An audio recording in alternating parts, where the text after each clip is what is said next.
सद्गुरू आणि माईंना नमस्कार करतो आणि इथे जमलेले सर्व माझ्या गुरुबंधू भगिनींना माझा नमस्कार. मला एकाने विचारलं की सद्गुरूंसमोर उभं राहून तू काय बोलतो. मी सद्गुरू नमस्कार करून इकडे येतो ना, तेव्हा काय बोलतो. मी एकच बोलतो, सद्गुरू तुम्हीच बोलायचं आहे, त्यामुळे बेस्टच होणार.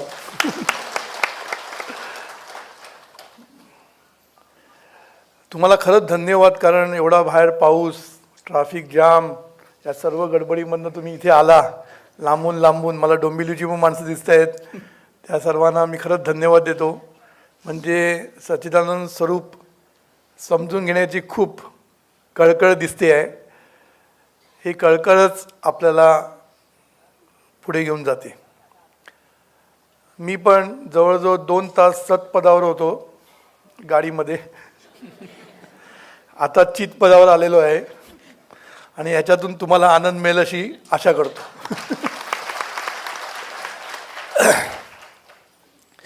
मागच्या वेळी मी सच्चिदानंद स्वरूप सुरुवात केलं तेव्हा मी सत म्हणजे काय हे सर्व सांगितलं. थोडंसं रिवाईज करतो आणि पुढे जातो, कारण एक पॉईंट मी त्याच्यातला राहिला होता माझा सतमधला, तो पॉईंट क्लिअर करून पुढे जातो. मी जेव्हा सत म्हटलं की सत म्हणजे काय, तर सद्गुरूंनी सत हे समजावून सांगताना खूप शब्द वापरलेले आहेत. असीपद, एक्झिस्टन्स, असणेपण, सत्ता, सत्य, शक्ती, असे बरेच शब्द सत्य हे शब्द वापरलेले आहेत. त्यामुळे सर्वांचा अर्थ एकच नाही हे लक्षात ठेवायचं. प्रत्येक शब्द तुम्हाला त्या संपूर्ण सत या शब्दाचा अर्थ सांगण्यासाठी ते वापरलेले आहे. संपूर्ण म्हणजे सर्वांगाने सत म्हणजे काय हे समजण्यासाठी ते शब्द वापरलेले आहेत. एकच शब्द वापरून ते समजण्यासारखं नव्हतं. म्हणून सद्गुरू नेहमी असं म्हणायचे, काय म्हणायचे की सत म्हणजे एक्झिस्टन्स, असं सगळेजण म्हणतात. बाहेर जर कोणी थोडेफार जे लोक बोलतात, कोणी बोलत नाही ती गोष्ट वेगळी, पण थोडेफार जे लोक बोलतात ते सत म्हणजे एक्झिस्टन्स म्हणजे आपलं असणेपण ह्या अर्थाने वापरतात. पण ते पुरेसं नाही असं सद्गुरूंनी सांगितलेलं आहे. मग ह्याचा अर्थ आपल्याला समजला पाहिजे की पुरेसं नाही का, कारण सद्गुरूंनी पण असणेपण शब्द वापरलेला आहे. असणेपण म्हणजे आपण आहोत इतपत ते सत्य आहे. पण त्याच्याही पुढे जाऊन सद्गुरूंनी सांगितलं की आपण कसे आहोत, सत्य आहोत. सत्य म्हणजे सातत्याने आहोत. आता सातत्याने आहोत म्हटलं तरी पुरे होत नाही का, तर सातत्याने आहोत म्हणजे त्याला आदी नाही आणि अंत नाही हे पण त्याच्यात समजलं पाहिजे. म्हणून ते सत्य सातत्याने आहे म्हणजे काय की ते पूर्वी पण होतं, आज पण आहे आणि उद्या पण असणार आहे. म्हणून सद्गुरूंनी क्लिअर केलं की सत्य म्हणजे खरं खोटं या अर्थाने सद्गुरूंनी शब्द वापरलेला नाही आहे. किंवा सत हा शब्द किंवा सत्य जेव्हा आपण म्हणतो तेव्हा सत्य म्हणजे खरं आणि खोटं ह्या अर्थाने वापरायचं नाही. कारण कधीकधी आपण दृष्टांत देतो आणि फसतो आपण त्याच्यामध्ये, कारण दृष्टांत शेवटी दृष्टांतच असतात. पण देताना कधीकधी आपण फसतो कसे ते सांगतो. आपण जेव्हा म्हणतो खरं किंवा खोटं नाही, हे शब्द सद्गुरूंनी जे वापरले ते खूप महत्त्वाचे आहेत. म्हणजे काय, कुठली गोष्ट जरी असली, खरी असली तरी तिला आदी नाही आणि अंत नाही असं होऊ शकत नाही, लक्षात ठेवा.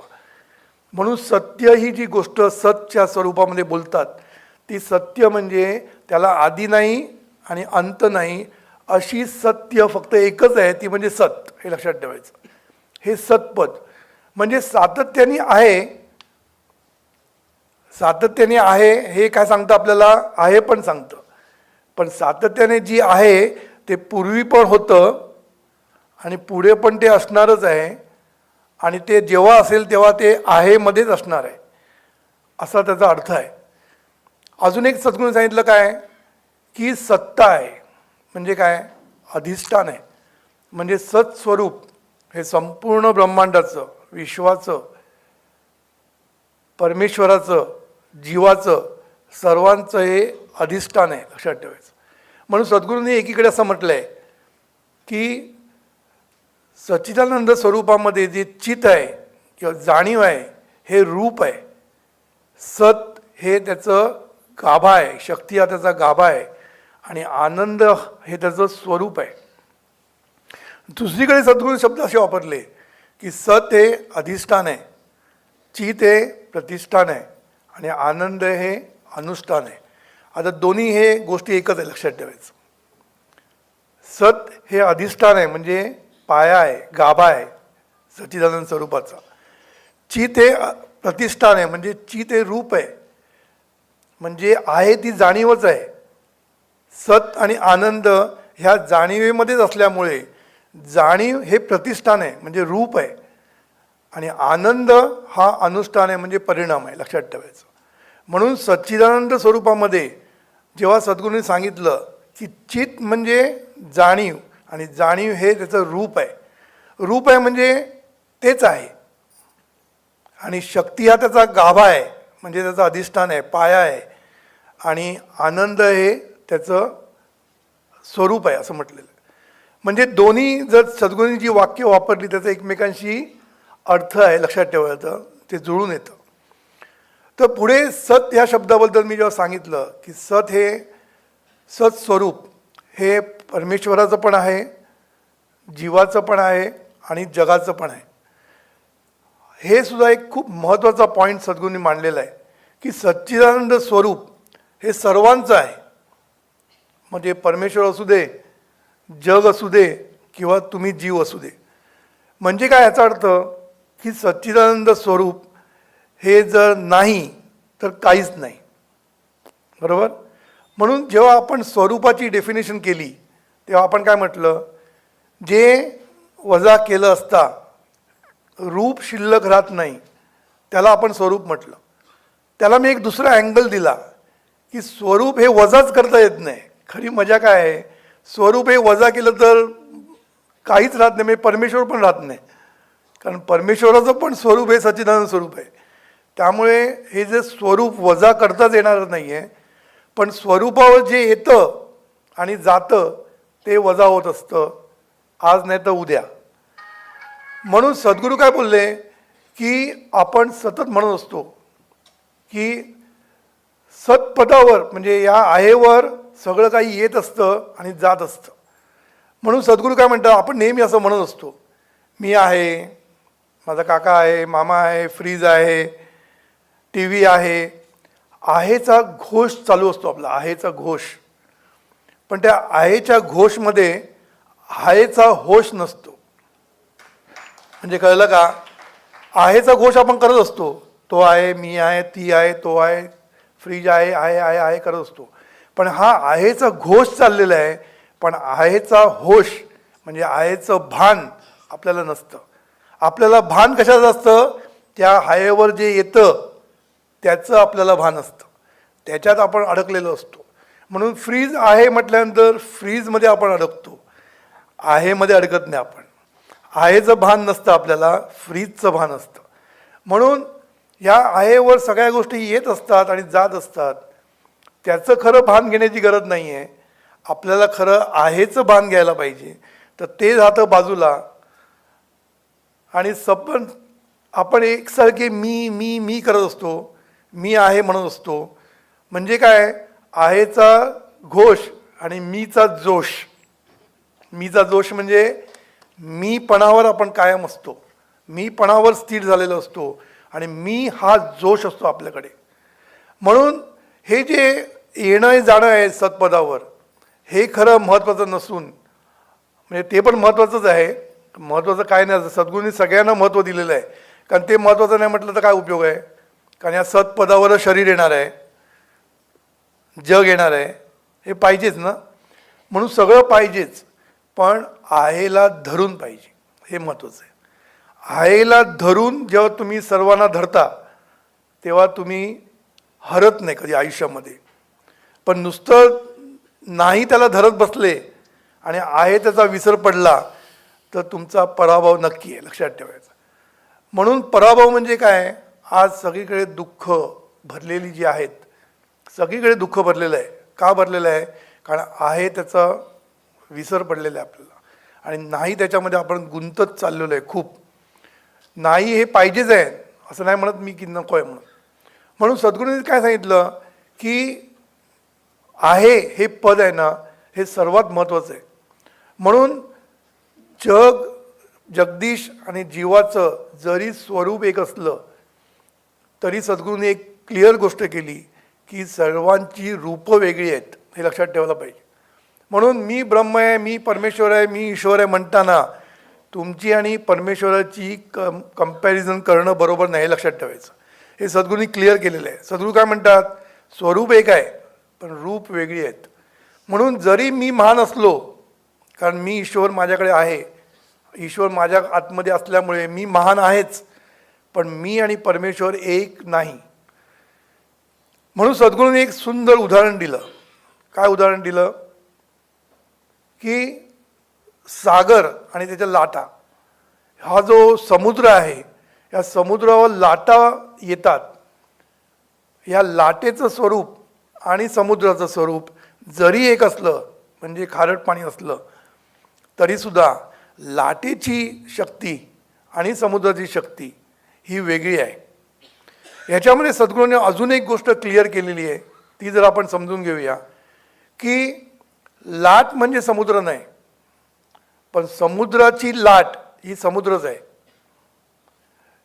ह्याला सद्गुरूंनी काय सांगितले की लाट असं म्हणू शकत नाही की मी समुद्र आहे, लाट म्हणू शकत नाही की मी समुद्र आहे, पण समुद्र म्हणू शकतो की लाट म्हणजे मी आहे. इतकं सुंदर उदाहरण देऊन सांगितलं सद्गुरूंनी. म्हणून मी परमेश्वर नाही हे लक्षात ठेवायचं, पण परमेश्वराचा मी नक्कीच अंश आहे हे लक्षात ठेवायचं. म्हणून मी परमेश्वर किंवा मी परमात्मा असं हे जे बोलणं जातं ते सद्गुरूंनी खोडून काढलेलं आहे. दोघांमधलं रूप वेगळं आहे, दोघांची शक्ती वेगळी आहे, सगळंच वेगळं आहे. म्हणून लाटेमध्ये पण शक्ती आहेच. तुम्हाला माहीत असेल की नाही मला माहीत नाही, पण एका बोटीचं वजन जर तुम्ही बघितलं तर ॲव्हरेज एका बोटीचं वजन 35,000 टन असतं. किती? 35,000 टन. आणि त्याच्यापेक्षाही मोठ्या बोटी असतात 50,000 टनापर्यंत. आता ही लाट या 50,000 टनच्या बोटीला उलटू शकते, म्हणजे त्या लाटेमध्ये किती शक्ती आहे बघा. आता समुद्राची शक्ती केवढी, पण एक लाटेची पण शक्ती खूप मोठी आहे. हे ध्यानात घेऊन आपण लक्षात घेतलं पाहिजे की आपण जरी अंश असलो, आपण जरी लाट असलो, तरी आपल्याकडे सुद्धा भरपूर शक्ती आहे. शक्तीचा अंदाज आपल्याला नाही आहे, कारण त्याचं भान आपण घेतलेलं नाही आहे.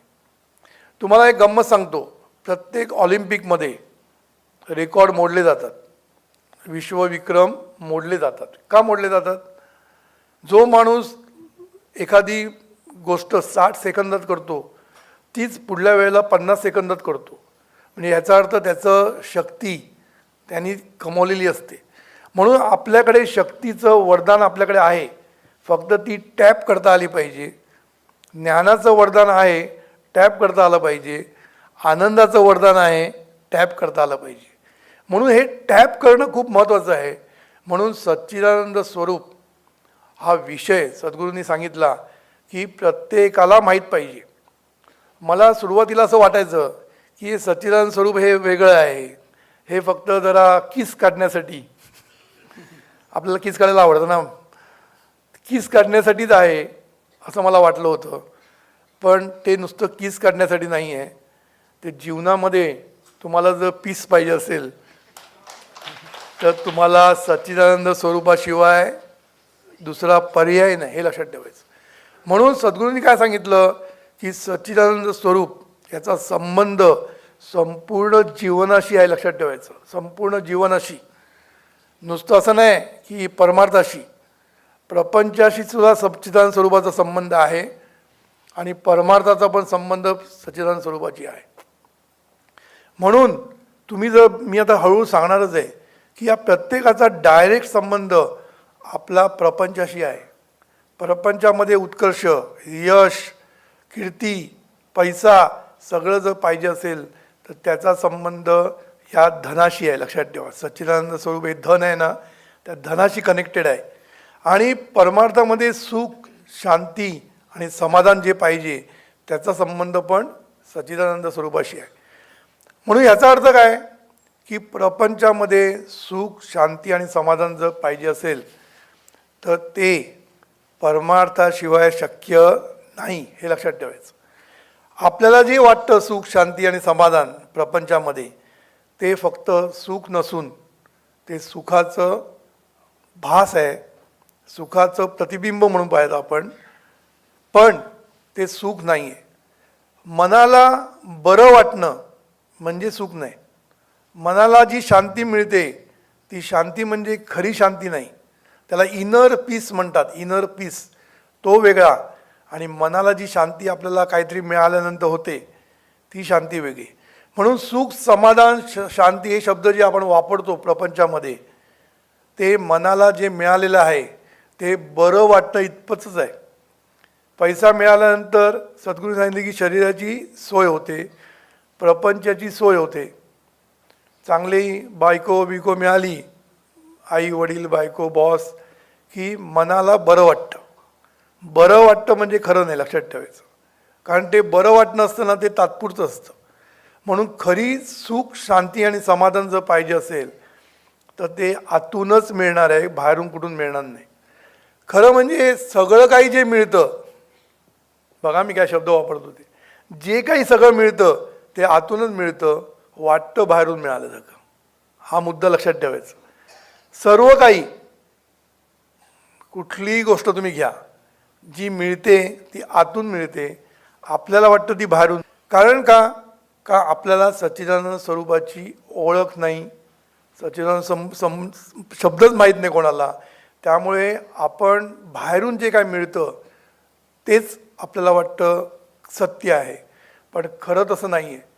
खरं सगळ्या गोष्टी सच्चिदानंद स्वरूपामधूनच मिळतात. म्हणजे काय, चित म्हणजे कॉन्शियसनेस, सद्गुरू म्हटलं. ज्ञान नाही नुसतं, जाणीवेतून ज्ञान उदयाला येतं असं सद्गुरू म्हटलेलं आहे. म्हणून ज्ञानाच्या कक्षा वाढवणं हे सगळं जाणीवेचंच काम आहे. आणि संपूर्ण जीवन आपण जे जगतो ते जाणीवेतूनच जगत असतो. कारण जाणीव जाणते, हे जाणणं म्हणजे जीवन, हे लक्षात ठेवा. आपण सतत जाणत असतो. संपूर्ण आपल्या जीवनामध्ये आपण सतत काय करतो, एकच गोष्ट करतो, जाणत असतो. आणि हे जाणणं म्हणजेच आपलं जीवन आहे. म्हणजे तुम्ही विचार करा की चित्तचा आपल्या जीवनाशी किती संबंध आहे, डायरेक्ट संबंध आहे. आता काय जाणायचं कसं, याला महत्त्व आहे. आपण जाणतो, पण जाणताना जाणायचं कसं हे आपल्याला परमार्थातनं समजतं. म्हणून जाणीवेला कधी खेचायचं आणि कधी सोडायचं हे आपल्या हातात आहे. म्हणून सद्गुरू म्हणतात, तूच आहे तुझ्या जीवनाचा शिल्पकार. म्हणून आपण जे ज्ञान घेतो, आपल्याला जे इंट्युशन येतं, शास्त्रज्ञ शोध लावतात, हे सगळ्या गोष्टीचा संबंध या चित्तशी आहे, हे लक्षात ठेवायचं. तसंच आनंद, हा जो आनंद आपल्याला बाहेरून स्फुरतो असं वाटतं, पण तो खरा आतून स्फुरत असतो. आता ह्याचा अर्थ काय तो मी आता घेत नाही, कारण हे शब्द आपण सगळे वापरतो की आतून स्फुरतो, बाहेरून दिसतो. त्याचा अर्थ एक्झॅक्टली काय तो मी जेव्हा आनंद विषय येईल तेव्हा घेईन. सगळं आता घेतलं तर मग मिक्सअप होईल. पण हे पण लक्षात ठेवायचं की आनंद बाहेरून मिळतो असं आपल्याला वाटतं, पण तो कनेक्टेड असतो, आतमध्येच कनेक्टेड असतो आणि आतूनच मिळत असतो, हे सत्य आहे. म्हणजे बघा, आपल्याला बाहेरून जे सुख, समाधान जे काही मिळतं असं वाटतं, त्याचा संबंध स्वानंदाशी आहे.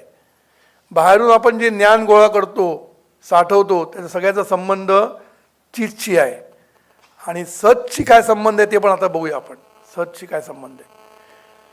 आता सद्गुरूंनी परमेश्वराचं स्वरूप सांगताना एक सांगितलं की परमेश्वराचं सत्स्वरूप म्हणजे चैतन्य, असं सांगितलं. काय सांगितलं? परमेश्वराचं सत्स्वरूप म्हणजे चैतन्य. परमेश्वराचं डेफिनेशन करताना सद्गुरूंनी सांगितलं की चैतन्य शक्तीचा विराट सागर म्हणजे परमेश्वर, बरोबर? आणि चैतन्याचा विराट सागर म्हणजे परब्रह्म, असे दोन शब्द सद्गुरूंनी वापरले. आपण शब्दात अडकूया नको, कारण शेवटी तो परमेश्वरच आहे. तो असण्याच्या अवस्थेत असू दे नाही तर दिसण्याच्या अवस्थेत असू दे, तो शेवटी परमेश्वरच.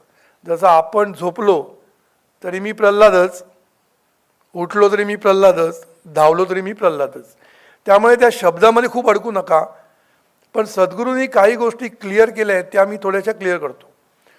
सद्गुरूंनी काय सांगितलं की परमेश्वराचं सत्स्वरूप म्हणजे चैतन्य, आणि हेच चैतन्य जेव्हा चैतन्य शक्ती म्हणून नांदतं तेव्हा ते परमेश्वर होतं. म्हणून परमेश्वराचं सत्स्वरूप हे जे चैतन्य आहे हे कसं आहे, सद्गुरूंनी सांगितलं झोपलेला माणूस आणि जागा झालेला माणूस ह्याच्याशी सद्गुरूंनी कंपॅरिझन केलेली आहे. पण एक लक्षात ठेवा, जीवाच्या ठिकाणी जे जे काही होतं आहे तेच परमेश्वराच्या ठिकाणी होत असतं. खरं म्हणजे उलटं बोललं पाहिजे.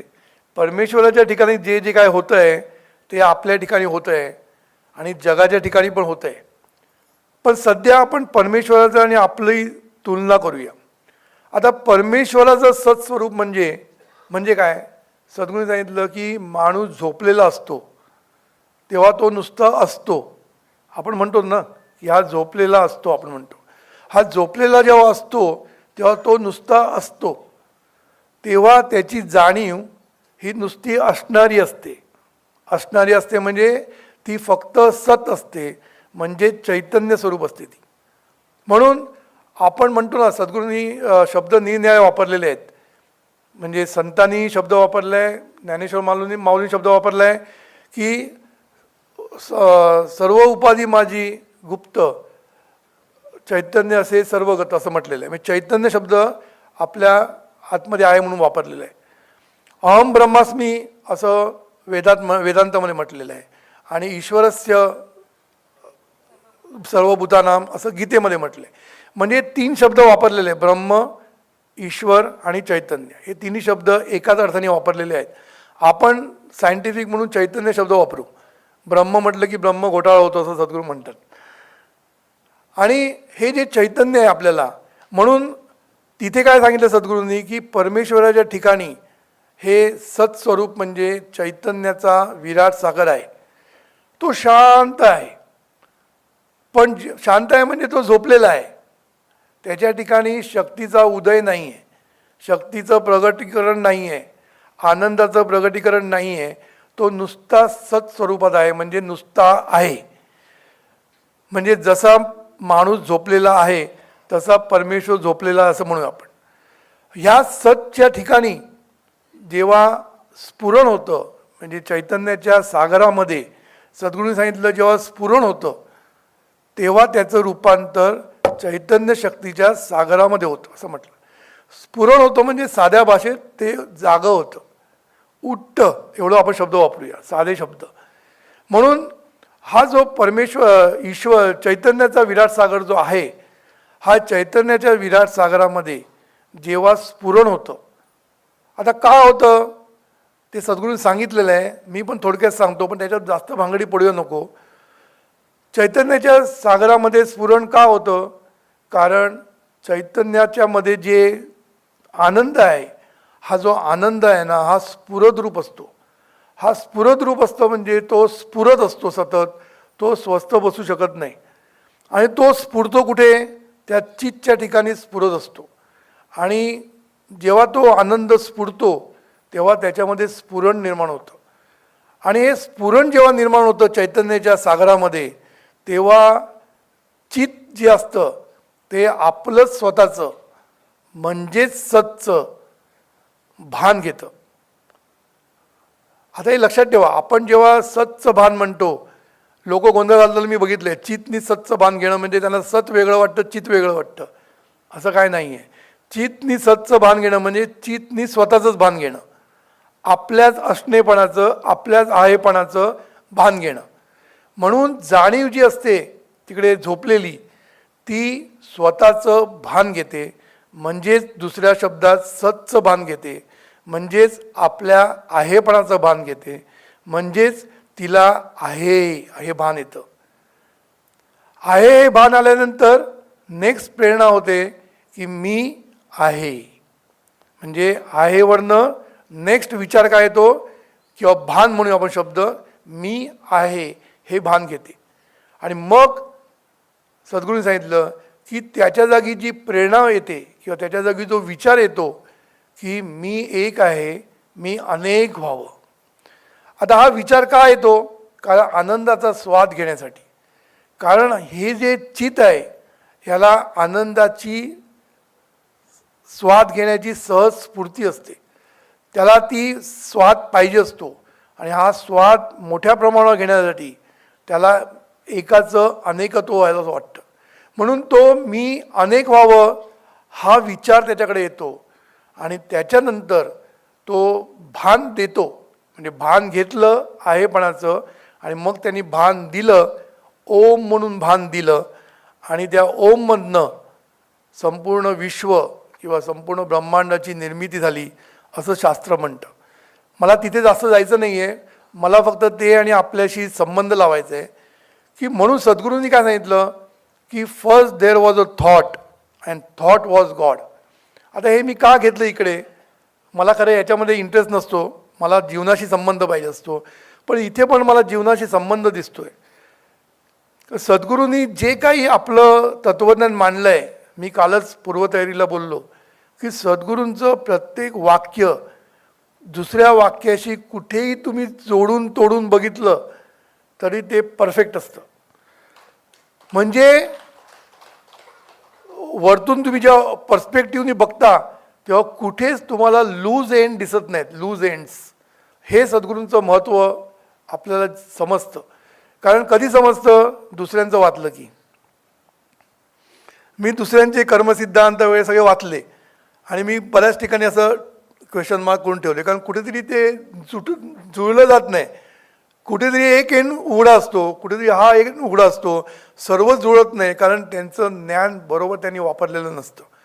पण सद्गुरूंचं तुम्ही कुठलंही गोष्ट बघा, म्हणजे निसर्ग नियम असू दे, नाहीतर पाप पुण्य असू दे, नाहीतर प्रारब्ध वेर असू दे, सगळ्यांचं एकमेकाशी जे धागे जोडलेले आहेत ते परफेक्ट जोडलेले आहे. कुठे त्याच्यामध्ये कमी तुम्हाला सापडणार नाही. म्हणून सद्गुरूंनी सिद्धांत मांडला निसर्ग नियमामध्ये, विचार आकार घेतो. तो सिद्धांत आता इकडे पण दिसतो की first there was a thought and thought was God. म्हणजे काय? हा विचारच विश्वरूपाने आकार घेतला. म्हणजे तिथे जे बोलले ते इथे बरोबर लागू झालं, इथे काय दुसरं झालं नाही. समजलं ना?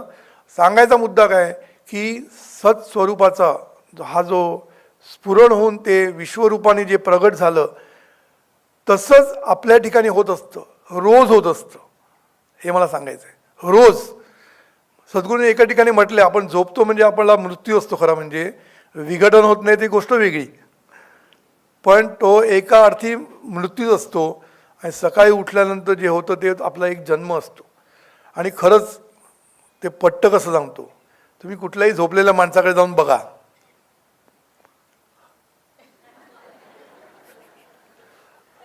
असा पडलेला असतो. म्हणजे असं वाटतं हा जागा आहे, म्हणजे मेला नाही ना. कधी कधी असं बघायला लागतं श्वास आहे ना, कारण तो असा पडलेला असतो ना, मेल्यासारखाच पडलेला असतो. त्यामुळे खरं तो मृत्यू समानच असतो, मृत्यू समान म्हणूया आपण, मृत्यू नसतो. त्यामुळे तो जेव्हा झोपलेला असतो तेव्हा त्याचं जे सत्पद असतं तेवढंच असतं. चितपद आहे किंवा जाणीव ही नेणीवेमध्ये लीन झाल्यामुळे तिकडे फक्त सत्पदच असतं. म्हणून तो नुसता असतो, झोपलेल्या ठिकाणी नुसता असतो. म्हणून तिथे ते चैतन्य स्वरूपात तो असतो. म्हणजे असणारी जाणीव किंवा असणारी सत ह्या स्वरूपात तिकडे तो असतो. म्हणून सद्गुरूने एकीकडे असं म्हटलेलं आहे, मी तुम्हाला जोडीन लावून देतो फक्त. सद्गुरूने एकीकडे असं म्हटलं आहे की असणारी आहे तीच स्फुरणारी होते. म्हणजे काय? आपल्या ठिकाणी जी जाणीव असणारी आहे, म्हणजे चैतन्य स्वरूप जी जाणीव आपल्याकडे असते, म्हणून चैतन्य म्हटले त्याला. पण हीच चैतन्य जेव्हा सकाळी उठतं तेव्हा ते पहिलं स्वतःचं भान घेतं, आहेपणाचं भान घेतो. आता हे नकळत होतं, आपल्याला कळत नाही ही गोष्ट वेगळी, पण तो आहेपणाचं भान घेतो. आता आपल्या लोकांना कळतं आहे, कारण माहिती झाल्यानंतर आपल्याला कळायला लागलं आहे. सकाळी उठल्यानंतर एक क्षण तुम्ही फक्त आहात असं वाटतं आणि तुम्ही कुठे आहात, तुम्ही कोण आहात. आता आपण जेव्हा नवीन जागी झोपतो ना, सकाळी उठल्यानंतर कळत नाही की आपण नवीन जागी आहोत. पहिला क्षण जो असतो तेव्हा फक्त आपण आहोत एवढंच आपल्याला भान येतं. नेक्स्ट भान काय येतं, मी आहे. तिथे जसं झालं, पहिलं आहे आणि नंतर मी आहेचं भान घेतलं, तसंच आपण रोज सकाळी करत असतो. पहिलं आहेचं भान घेतो, आपल्या अस्तित्वाचं भान घेतो, आणि नंतर आपण स्फुरण आपल्याकडे येतं. ते कुठलं, मी आहे हे स्फुरण येतं. आता इथे जे मी आहे, हे मी आहे आणि तिकडचं मी आहे फरक आहे. तिकडे ते दिव्य मी होतं, इथे जे आहे म्हणजे प्रल्हाद मी आहे. म्हणजे मी आहे जे स्फुरण येतं आपल्याला, ते पहिलं स्फुरण काय येतं, मी प्रल्हाद. प्रल्हाद म्हणत नाही, पण त्याच्या मागे प्रल्हाद हेच भान असतं. म्हणून प्रल्हाद आहे किंवा मी आहे हे स्फुरण आपल्याकडे पहिलं येतं. आणि मग हे स्फुरण आल्यानंतर आपण भान घेतल्यानंतर भान देतो. त्याला सद्गुरूंनी म्हटलं आपण जांभई देतो, आळोखे पाळोखे घेतो, आवाज काढतो काहीतरी असे. ते सगळं भान देण्याचा प्रकार आहे, लक्षात ठेवायचं. म्हणजे तिकडे जे चालतं तेच आपल्याकडे रोज चालतंय, लक्षात ठेवा. म्हणून सद्गुरूंनी म्हटलंय की असणारी स्फुरणारी होते, स्फुरणारी पाहणारी होते. असं करत करत ते सबंध दिवसमध्ये ती जाणीव कार्यरत असते, हे लक्षात ठेवायचं. म्हणून सकाळी झोपलेलं असताना ती फक्त असणारी असते, म्हणजे सत असते. आणि मग ती स्फुरते, मी प्रल्हाद म्हणून स्फुरते. म्हणून स्फुरण आहे जे आपल्याकडे आहे ते मीचं स्फुरण आहे, म्हणजे मी प्रल्हादचं स्फुरण आहे, लक्षात ठेवायचं. हे महत्त्वाचं आहे. म्हणजे आपण ते प्रल्हाद ही गोष्ट कधीच विसरत नाही. मी म्हणताना त्याच्या मागे प्रल्हादच असतो, त्याच्या मागे कधीच स्वरूपाचं भान नसतं आपल्या. म्हणून आपण सतत मी म्हणतो. म्हणून सद्गुरूंनी स्फुरण या शब्दाचा अर्थ दिला आहे. स्फुरण म्हणजे नित्य स्मरण असं म्हटलं जातं. बघा सद्गुरू कसेच मस्त सांगतात. स्फुरण म्हणजे नित्य स्मरण. आणि नित्य स्मरण कशाचं आहे आपल्याला, मी प्रल्हाद याचंच नित्य स्मरण आपल्याकडे आहे. आणि या स्मरणातच आपण जीवन जगत असतो, सतच्या स्मरणात जगत नाही. हा महत्त्वाचा मुद्दा आहे. म्हणून प्रल्हादच्या स्मरणामध्ये जेव्हा तुम्ही जीवन जगता तेव्हा तुम्हाला सुखदुःखाचे डोंगर तुमच्या अंगावर येणारच. पण जेव्हा तुम्ही सतच्या स्वरूपात, सतच्या भानामध्ये किंवा सतच्या भावामध्ये जेव्हा तुम्ही जगता तेव्हा तुम्हाला खरं सुख मिळतं आणि खरा आनंद मिळत असतो. म्हणून परमेश्वराच्या ठिकाणी जे काही चालतंय तेच आपल्या ठिकाणी चालतंय, हे लक्षात ठेवलं पाहिजे. काही फरक नाही, फक्त इथे अशुद्ध स्मरण चाललेलं आहे, तिकडे शुद्ध आहे, सगळं दिव्य आहे, एवढाच फक्त फरक आहे. तर मला काय सांगायचा मुद्दा होता की आपल्या ठिकाणी सुद्धा आपण रोज जीवाच्या ठिकाणी पण जे सच्चिदानंद स्वरूप आहे त्याचं पण रोज असं होत असतं की जी असणारी असते तीच स्फुरणारी होते. सद्गुरूंनी 7 रंग दिले, आपले 7 रंग दे, ते मी आता आणत नाही इतक्यात, पण सांगतो तुम्हाला की इथे असणारी जी आहेत तीच स्फुरणारी होते, तीच पाहणारी होते, तीच जाणणारी होते. असं करून ते जीवाचे रंग पालटत असतात आणि जाणीव सतत जीवन जगत असते. म्हणजे बघा की जीवनाचा संबंध जाणीवेशी कसा आहे, किती अतूट संबंध हे आपल्याला कळेल. आता आपण पुन्हा सत्पदावर येऊया. आता सत स्वरूपाच्या अंगाने सद्गुरू म्हणतात आपण कधी मरत पण नाही आणि आपण कधी जन्माला पण येत नाही. छान वाटतं ऐकायला ना. उपयोग काय आपल्याला, मरणार्थ आहे. सत्स्वरूपाचे जगून काय उपयोग आहे आपल्याला. म्हणून मी त्याच्यावर जरा विचार करत होतो की या सत्पदाचा काय उपयोग आहे आपल्याला. तर स्वस्वरूपाच्या अंगाने आपण जगत जन्माला पण येत नाही आणि मरत पण नाही. आपण जे मरतो आणि जन्माला येतो ते शरीराच्या अपेक्षेमध्ये येतो. सत्स्वरूपाच्या अपेक्षेमध्ये आपण मरत पण नाही. सत्स्वरूपाच्या दृष्टीने आपण कायम अमर आहोत. पण हे कुठे आपल्याला फायदा आहे त्याचा. पण एक मजा मी सांगतो तुम्हाला. आता सद्गुरूंनी ह्याच्याबद्दल सांगताना एक यक्षाची गोष्ट सांगितली आहे. त्या यक्षाची गोष्ट तुम्हाला माहीत आहे तरी मी थोडीशी सांगतो आणि मग पुढे जातो, कारण त्याच्यामध्ये जरा मला थोडंसं एक गंमत आणायची, ती सांगतो. आपण जेव्हा यक्षाची गोष्ट सद्गुरूंनी सांगितली की वनवासामध्ये असताना पांडव, त्यांनी एकेका पांडवाला पाठवलं पाणी आणायला. यक्षाने सांगितलं की पहिलं माझ्या प्रश्नाची उत्तरं दे, नाही तर मरून पडशील. अहंकार ना, ऐकलं नाही, पाण्याला हात लावला, मेला. असे प्रत्येक जण पांडव आला आणि मेला. शेवटी धर्मराज आले. धर्मराज शाणे, बघितले सगळे मेले, त्याचा काहीतरी प्रॉब्लेम आहे. तेव्हा त्यांनी त्याला विचारलं, यक्षाला, सांग, तुझ्या प्रश्नाची मी उत्तर देतो. न त्यांनी खूप प्रश्न विचारले, त्यांनी उत्तरं दिली. तेव्हा एक प्रश्न त्यांनी असा विचारला की जगातील सर्वात मोठं आश्चर्य कुठलं? तेव्हा धर्मराजाने उत्तर दिलं की आपल्या समोर माणसं मरताना पाहूनसुद्धा आपल्याला अमर वाटतो आपण, हेच जगातील सर्वात मोठं आश्चर्य आहे. यक्षाने त्याला फुल मार्क्स दिले आणि त्याला बाकीच्यांना जिवंत केलं. सद्गुरू म्हणतात काय की सत्स्वरूपाच्या अंगाने आपण अमर आहोत, म्हणूनच आपल्याला अमर आहे असं वाटतं. त्याच्यामध्ये काय आश्चर्य काहीच नाही खरं म्हणजे. पण सद्गुरू बोलले, जाऊन दे, 50% त्याला मार्ग देऊन टाकूया धर्मराजाला, पण 50% कुठेतरी ते कापायलाच लागतील. आता मी याच्यावर विचार करत होतो, सद्गुरूने एक वाक्य टाकलं त्याच्यामध्ये की ही अमरत्वाची कल्पना असते आपल्याकडे, त्याचं रूपांतर भावनेमध्ये व्हायला पाहिजे, त्याचं रूपांतर धारणेमध्ये व्हायला पाहिजे.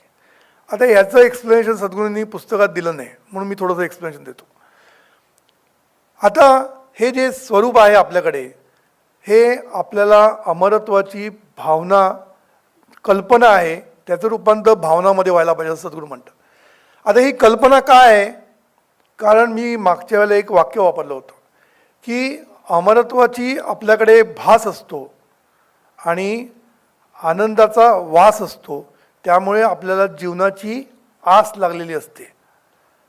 म्हणून जरी त्रास झाला तरी आपण जीवन जगत असतो. मग सांगायचा मुद्दा काय, कुठेतरी हा भास होत असतो आपल्याला. हा भास का होतो? कारण जे तत्व आहे आपल्याकडे ते अमर असल्यामुळे त्या सत्पदाला कायम आपण अमर असल्याचं वाटतं.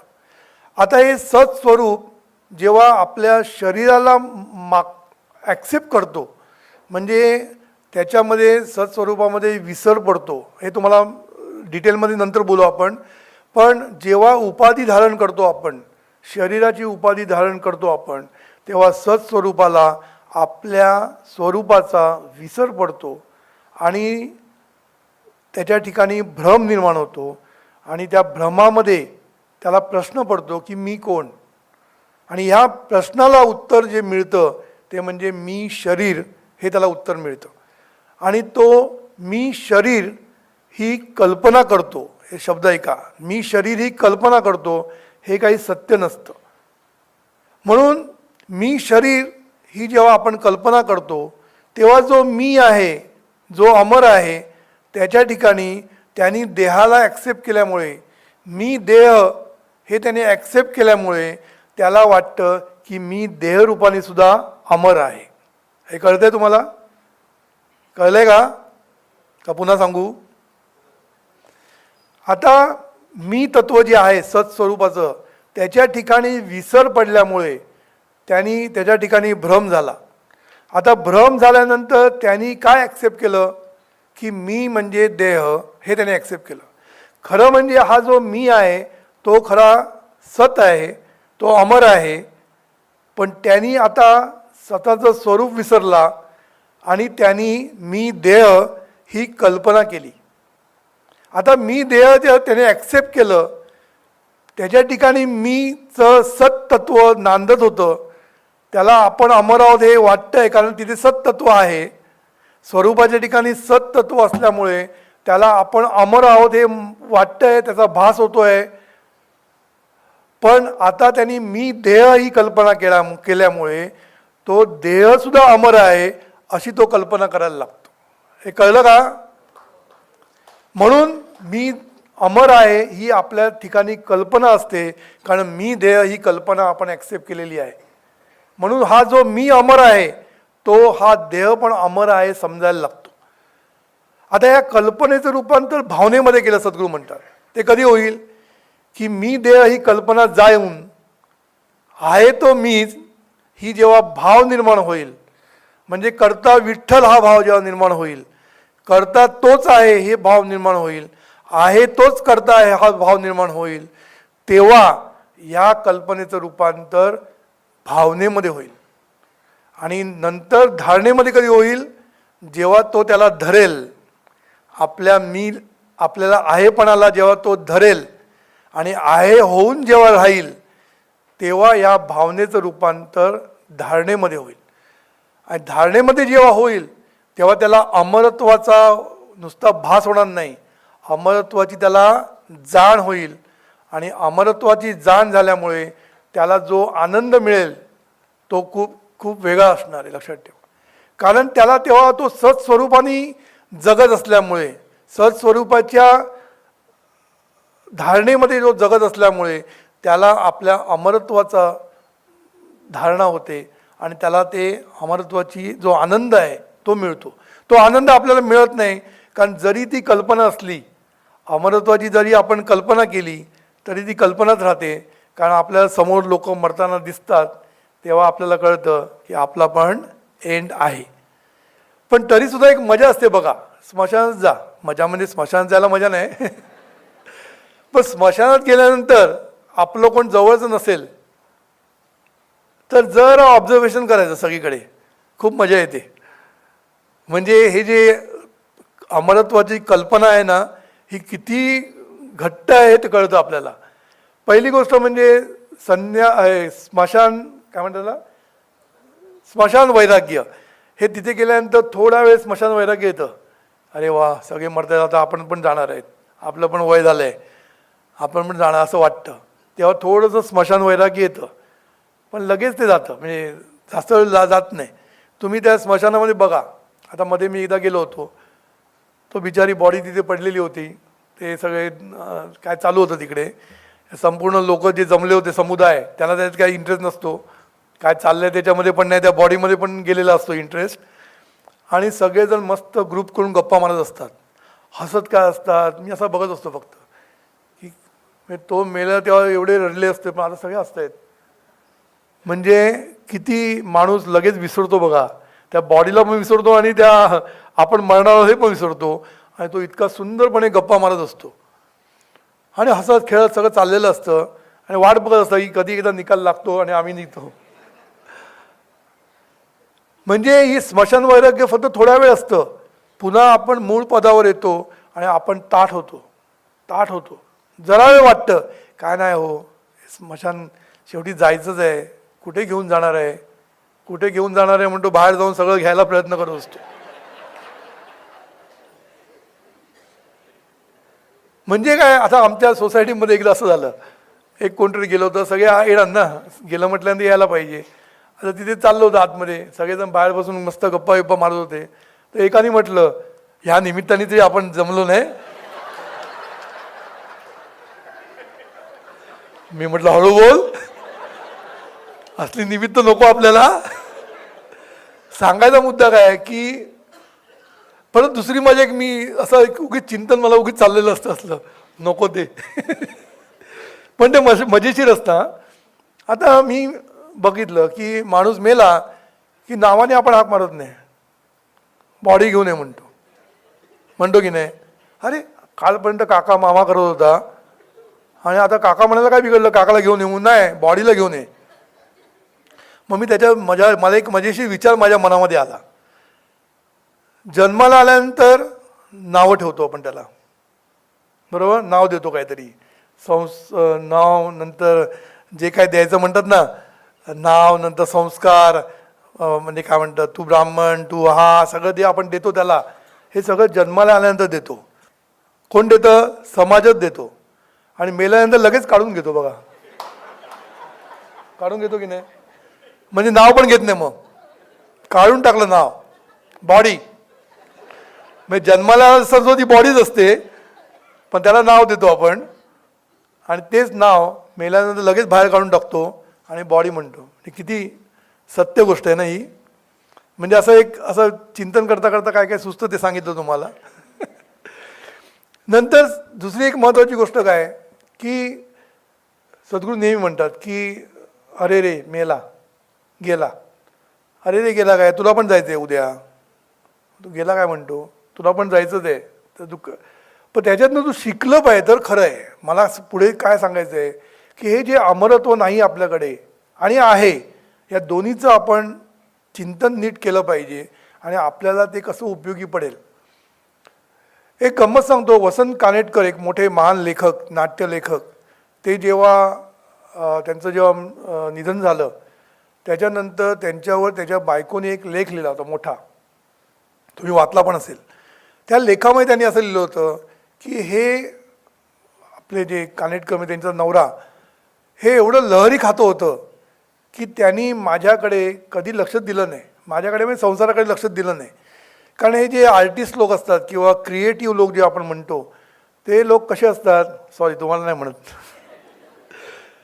पण हे पण तसेच असतात, बघितले मी, पण हे थोडेसे वेगळे आहेत कारण जीवनविद्येमध्ये आहेत. पण हे क्रिएटिव्ह लोक कधी उठतील कधी झोपतील, म्हणजे त्यांना काहीतरी सुचलं आणि नको त्यावेळेस सुचतं नेहमी. मुलं पण जन्माला नको त्यावेळेस रात्रीच्या वेळेला म्हणजे आपली झोप घालवतात. तसं असतं ते. हे ते क्रिएटिव्हिटी जन्म येतो तिथे ते त्यांना कधी नको त्यावेळेस 3-4 वाजता येत असतो आणि उठून बसतात. तर ते ह्यांनी तेच सांगितलं की हे क्रिएटिव्ह लोक आहेत ना, हे लहरी खातं असतं, कधी उठतील कधी काय, म्हणजे त्यांचं लक्षच नसतं कशामध्ये. ते आपल्याच नादात आपल्याच ह्याच्यामध्ये तंद्रीमध्ये असतात. त्यामुळे त्यांनी माझ्या कधी लक्षच दिलं नाही. ते आपल्याच, कारण एवढा मोठा लेखक म्हटल्यानंतर त्याच्या मागे किती लोक असणार, किती लोक त्याला कॉन्टॅक्ट करत असणार, किती त्यांची लेखन होऊन त्याच्यावर बोलणं बिलणं सगळं चालू असणार त्यांचं. त्यामुळे कुठे बायको बिकोकडे बघायला वेळच नसतो. पण जेव्हा त्यांना कळलं आपल्याला कॅन्सर झाला आणि मी 6 महिन्यात मरणार आहे हे जेव्हा त्यांना कळलं तेव्हा त्यांनी सगळं बंद केलं आणि तो संपूर्ण लक्ष आपल्या बायकोकडे देत होता. तिने जसं लिहिलं आहे की जेव्हा त्यांना कॅन्सर झाला आहे समजलं आणि 6 महिन्यात आपण जाणार समजलं तेव्हापासून माझ्याबरोबर किचनमध्ये बसायचे, मला कातून द्यायचे, माझ्याशी गप्पा मारायचे आणि 6 महिने त्यांनी पूर्णपणे मलाच दिले होते. त्यांनी सगळं बंद केलं होतं. म्हणजे काय, ही जी नोटीस मिळते ना आपल्याला, ही नोटीस मिळाल्यानंतर आपण भानावर येतो.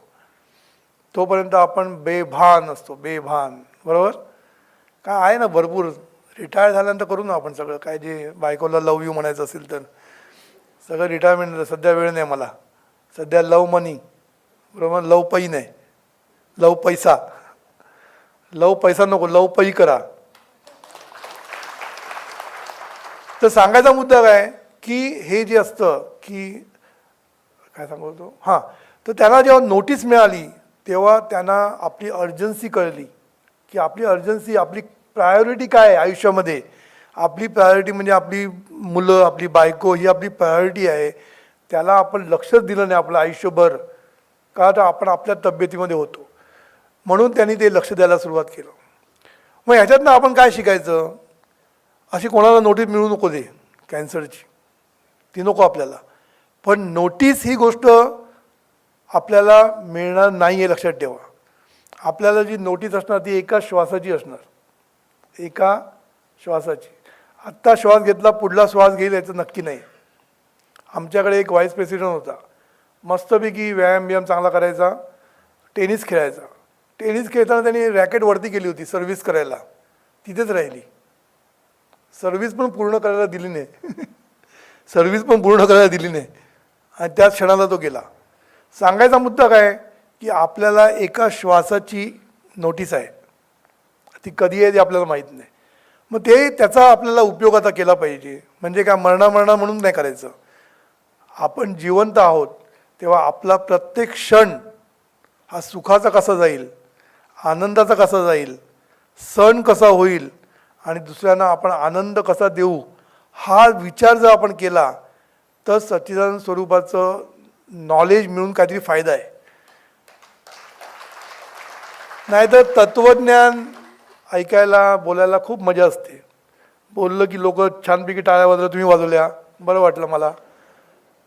पण तत्त्वज्ञानाने, म्हणून लोकांचा गैरसमज आहे, लोकांचा तत्त्वज्ञानाबद्दल गैरसमज आहे. कारण तत्त्वज्ञान फक्त हे किस करण्यासाठी आहे, आपल्याला उपयोगी नाही काही. एकदा नाव घ्यायला हरकत नाही, पु ल देशपांडे साहेबांचं असं एक आलं होतं मध्ये व्हॉट्सअपवर. त्यांनी लिहिलं होतं की मी असल्या गोष्टी मानत नाही, धर्म देव बी मी काय मानत नाही. कारण देव कळलाच नाही त्यामुळे ते मानत नाही. त्यांना जर कळलं असता, आपल्याकडे आले असते तर त्यांनी देव मानला असता. कारण त्यांना देव मानायचा नसतो, देव जो आहे तो अनुभवायचा असतं हे कळलं असतं. मग त्यांनी लिहिता एक वाक्य लिहिलं. त्यांनी काय वाक्य लिहिलं की हे तत्त्वज्ञान करणारे लोक आहेत ना, हे शून्याला भागणारी माणसं आहेत. शून्याला भागणारी माणसं आहे. म्हणजे काय, शून्याला किती भागलं तरी काय येणार, शून्यच येणार. म्हणजे हे लोक शून्यच असणार. शून्याला किती भागलं तरी शून्यच होणार आणि ही माणसं कायम शून्यच असणार. माझ्या मनात लगेच विचार आला, तत्त्वज्ञान जे खरं तत्त्वज्ञान आहे, बाकीचं मी बोलत नाही, सद्गुरूंचं जे तत्त्वज्ञान आहे हे शून्याला भागणारी माणसं नाही आहेत, शून्यापुढे एक उभे करणारी माणसं आहेत. हा जो एक आहे तो जेव्हा शून्याच्या पुढे उभा राहतो तेव्हा त्याची किंमत किंवा त्याची व्हॅल्यू दसपट होते. म्हणून जे आहे त्याची व्हॅल्यू दसपट होते. 100 पट होऊ शकते, 1000 पट होऊ शकते, मिलियन होऊ शकते. कारण एक आपल्याला पुढे लावायचं आहे, मागे लावायचं नाही आहे किंवा भागायचं नाही आहे, हे लक्षात ठेवायचं. म्हणून तत्त्वज्ञान हे फक्त शून्याला भागण्यासाठी नाही आहे, तर शून्याच्या पुढे एक लावण्यासाठी आहे, हे लक्षात ठेवलं पाहिजे. म्हणून आपल्याला हे जेव्हा कळतं की आपल्याला नोटीस मिळत नाही आहे, तेव्हा प्रत्येक क्षण जर सुखाचा घालवायचा असेल तर प्रत्येक क्षण हा आनंद देण्यासाठी असला पाहिजे. म्हणून सद्गुरू सांगितलं की प्रत्येक क्षण हा सण व्हायला पाहिजे. सण व्हायला पाहिजे म्हणजे काय, सणासुदीला आपण आनंद वाटत असतो. मग तो शत्रू असला तरी आपण त्याला नेऊन काय ते देत असतो, आनंद वाटतो, फटाके मार, हे मार, म्हणून आपण उत्साहाने ती मजा करत असतो. तसा प्रत्येक क्षण हा सण झाला पाहिजे. प्रत्येक क्षण हा आनंद वाटला पाहिजे. म्हणजे फक्त बाहेरच्या लोकांना नाही, नाहीतर शेजाऱ्यांना वाटायला जाईल आणि घरच्यांना बघणार नाही. घरच्यांना पण, बायकोला पण तो आनंद वाटता आला पाहिजे, मुलांना आनंद वाटता आला पाहिजे. म्हणून आपण सतत आपलं फॅमिली कशी चांगली राहील, फॅमिलीला पण आपण टाईम दिला पाहिजे. कारण नंतर टाईम मिळेल की नाही माहीत नाही ना. मग तुम्ही टाईम दिला पाहिजे थोडा, असं नाही की खूप द्या. कारण करिअर आहे ना हे महत्त्वाचंच आहे. पण 24 तासामधले सद्गुरू नेहमी म्हणाले की 24 तासामध्ये 24 मिनटं तरी व्यायामाला दे, 24 तासातले 24 मिनटं तरी बायकोला आणि मुलांना दे. बाकीचे तुला करिअर करायचं ते कर, त्याच्याबद्दल काही प्रश्न नाही. कारण जरी करिअर हे कमी प्रायोरिटीचं असलं, सगळ्यात हायेस्ट प्रायोरिटी हेल्थ असते आपली, नेक्स्ट इज फॅमिली आणि नेक्स्ट इज करिअर. कारण करिअर कशासाठी करतो, फॅमिलीसाठी करतो, आणि हे सर्व करून शेवटी आपल्या शरीरासाठी करतो. म्हणजे हेल्थ चांगली पाहिजे आपल्याला. म्हणून निदान 20 मिनटं तरी हेल्थसाठी, 20 मिनटं फॅमिलीसाठी देऊ शकतो ना रोज, कमीत कमी म्हणतो. पण ते देता आपल्याला आलं पाहिजे. कारण आपल्याला नोटीस नाही आहे, लक्षात ठेवायचं. म्हणून आपल्याला सतत मरणाचं भान ठेवायचं नाही, आनंद देण्याचं भान ठेवलं पाहिजे. मरणाचं भान ठेवलं तर निगेटिव्ह, जसं मी उद्या मरीन की नाही, खरंच मरशील मग, तर हा निगेटिव्ह विचार आपल्याला करायचा नाही. आपल्याला पॉझिटिव्हली त्या नोटीसकडे बघायचं आहे. आणि आपण सतत उद्या देऊ नको, आज पण दे. उद्या नको आपल्याला, आज सगळ्या गोष्टी. आज नाही तर आता. आता याला खूप महत्त्व आहे. आता शब्द संतांनी खूप वेळा वापरलेला आहे. तो वेगळ्या ह्याच्या रेफरन्समध्ये वापरला आहे आणि मी आता वेगळ्या रेफरन्समध्ये वापरतो आहे. म्हणून सत्स्वरूपाचं हे जे अमरत्व आहे, हे जरी आपल्याला ते भावना धारणा जमली नाही तरीसुद्धा आपल्याला ह्या गोष्टीतलं आपल्याला त्याचं महत्त्व कळलं पाहिजे आणि आपण ते वापरलं पाहिजे आपल्या आयुष्यामध्ये. आणि सत्स्वरूप म्हणजे फक्त अमरत्वाच्या बाजूने बघायचं नाही. आपल्याला सत्स्वरूपाला जेव्हा आपण त्याचं भान घेतो किंवा त्याला आपण जोडलेलो असतो, तर सांगायचा मुद्दा काय की हे जे आपल्याला सत्स्वरूपाचं जे आपल्याला सध्या भान नाही आहे, आपण जे आहोत याचं आपल्याला भानच नाही आहे. का भान नाही? कारण आपण बेभान आहोत. बे के बे, बे दुने चार, बे म्हणजे 2, लक्षात ठेवा. बेभान म्हणजे काय, आपल्याकडे 2च भान आहेत, एक काय मिळवायचं आणि काय टाळायचं, असं समजून घ्यायला. हे 2 भान आहे म्हणून त्याला बेभान म्हटलं आहे. आणि या 2 गोष्टीमध्ये आपण बेभान झालेलो आहोत. बेभान म्हणजे सत्स्वरूपाचं भान घ्यायला वेळत नाही आता.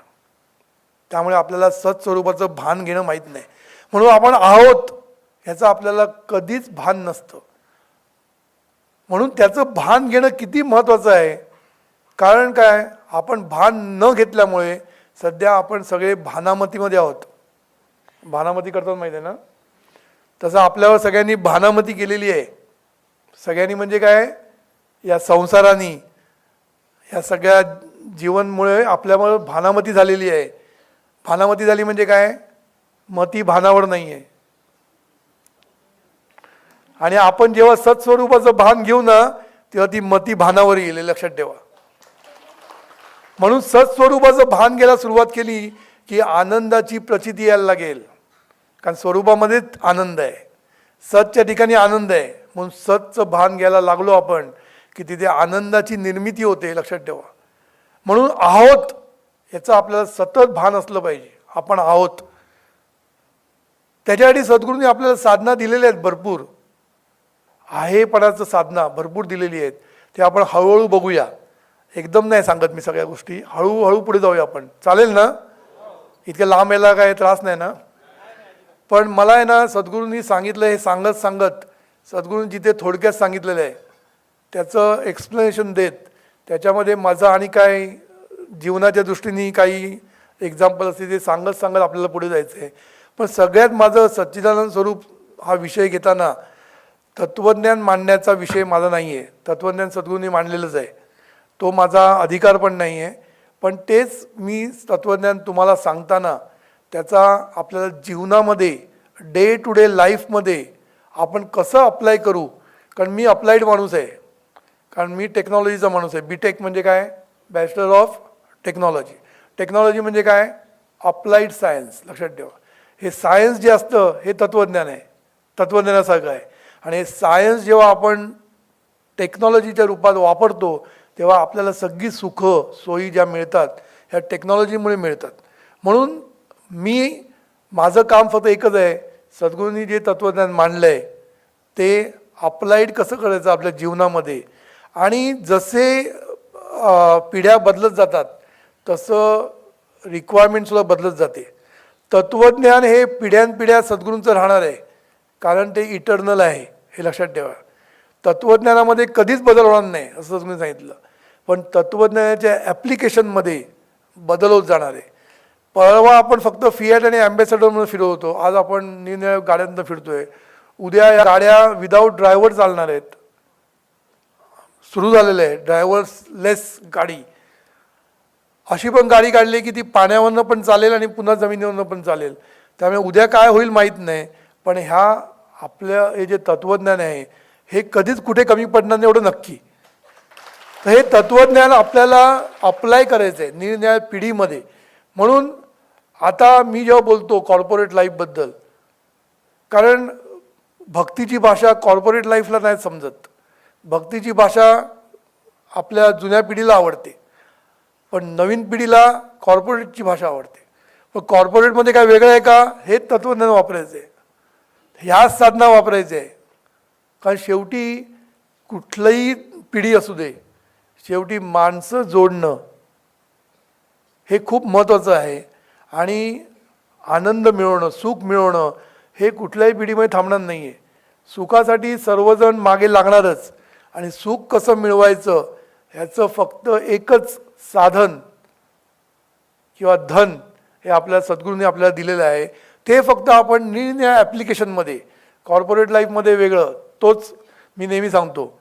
बटाट्याची भाजी तीच सामोसेमध्ये घाला, जुने लोक खातील, आपण लोक बटावडे खाल्ले तर आपण खाणार. हल्लीचे लोक म्हणा बटावडे नको, आम्हाला बर्गर पाहिजे, मग घाल बर्गरमध्ये, बरोबर ना? नाही पिझ्झा पाहिजे, घाल पिझ्झामध्ये. सांगायचा मुद्दा काय, जशी पिढी बदलेल तसे वड्याचं रूपांतर सामोस्याचे रूपांतर पिझ्झा, बर्गर असं होत जाणार. मग आपण म्हणायचं नाही आता वडाच खाल्ला पाहिजे, नाही, आपण बर्गरमध्ये घालून द्यायचं. ते आपलं हेच काम आहे की जशी प्रजा ना तसं आपण त्यांना द्यायचं. जसा ऑडियन्स असेल तसं आपण तीच भाजी, तेच तत्त्वज्ञान त्यांना आवडेल अशा भाषेमध्ये. आता उद्या परवा 2 दिवस आपल्या ज्ञानपीठामध्ये एक मोठी घटना घडणार आहे. 128 पोलीस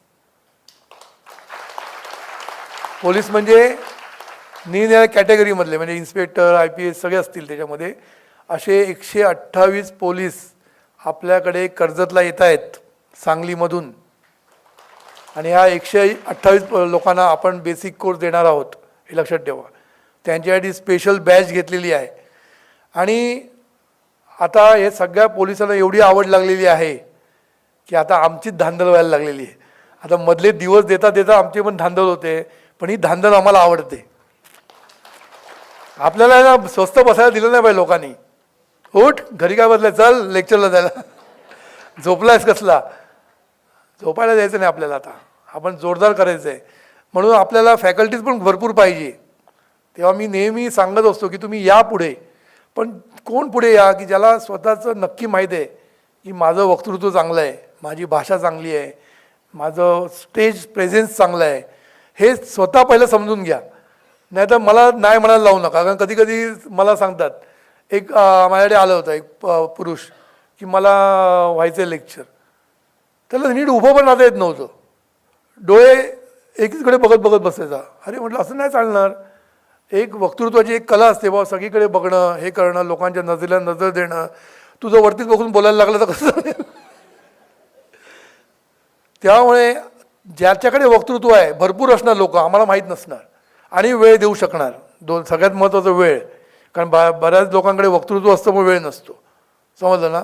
त्यामुळे वेळ देणारी आणि वक्तृत्व चांगलं असणारी, प्रेझेन्स म्हणजे स्टेज प्रेझेन्स. कारण सोपं नसतं, लक्षात ठेवा.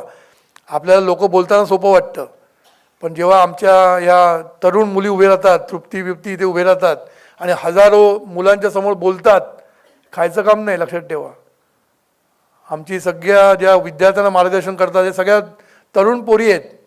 मुली म्हणतो मी, बरं वाटेल ना. तृप्ती, वैशाली, अल्पना हे सगळे उभे राहतात ना असे, आणि हजार लोकांपुढे बोलणं सोपं नाही. लक्षात ठेवा, लोकांची तंतरते. म्हणून तेवढा प्रेझेन्स पाहिजे, सगळ्यांशी बघून बोलता आलं पाहिजे. ही जर तुमच्याकडे क्वालिटी असेल आणि वेळ असेल तर यू आर वेलकम. कारण आम्हाला आता अशी परिस्थिती झाली की एका दिवशी बरेच कोर्स चालतात. एका दिवशी 8-8, 10-10 कोर्स चालतात. या सांगायचा मुद्दा काय, हे कोर्सेसमधनं ग्रंथनिधी पण होते, नवीन माणसं मिळतात, सगळ्या गोष्टी होत असतात. त्यामुळे ह्या कोर्समधनं आता आपण क्रांती करतो आहे. आणि ऑफकोर्स बाकी सगळ्या आपल्या गोष्टी आहेतच, त्या आपण करतोच आहे.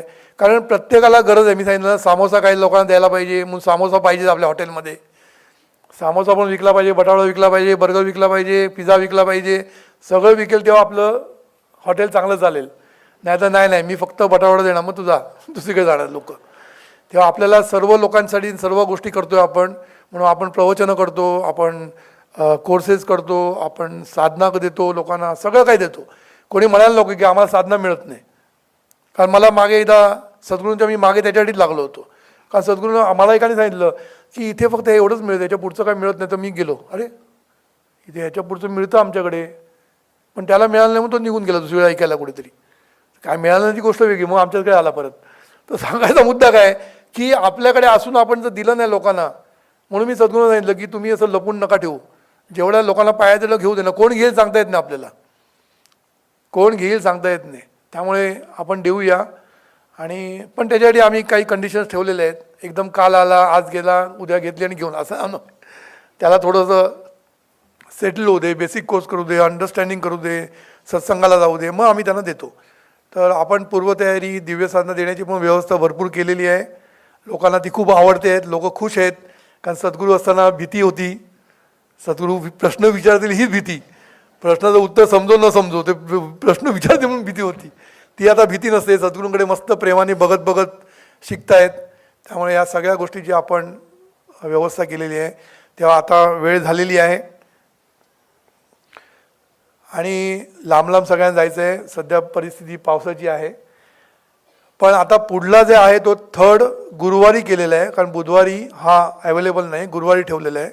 तिथे आपण सतच्या पुढे हळूहळू जाऊ. आणि बरं वाटते ना ऐकायला.